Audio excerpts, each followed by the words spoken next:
कळवणवरनं नाव सांगा.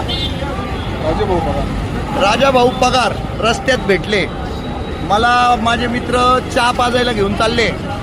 आता खरं तर प्रचार शिगेला आणि टिपेला पोहोचलेला असताना चहा प्यायला जाऊ नये, पण बडबड करून करून आहे ना या घशाला कुठेतरी आहे ना गरम 2-4 डोस दिले पाहिजे.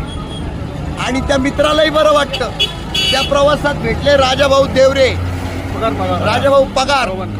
राजाभाऊ पगारांनी दिलाय मला हा राजकारणाचा पगार आणि तो मी स्वीकारतो आणि यातून निश्चित स्वरूपात तुम्हाला शब्द देतो. माझे लाकडं जळेपर्यंत या राजकारणात कधी शेण खाणार नाही, कधी वाकडं पाऊल पडू देणार नाही. जर मला तडजोड आणि मृत्यू असे 2 ऑप्शन मिळाले, पगार साहेब मृत्यू हा ऑप्शन स्वीकारला जाईल, लक्षात ठेवा. वंदे मातरम.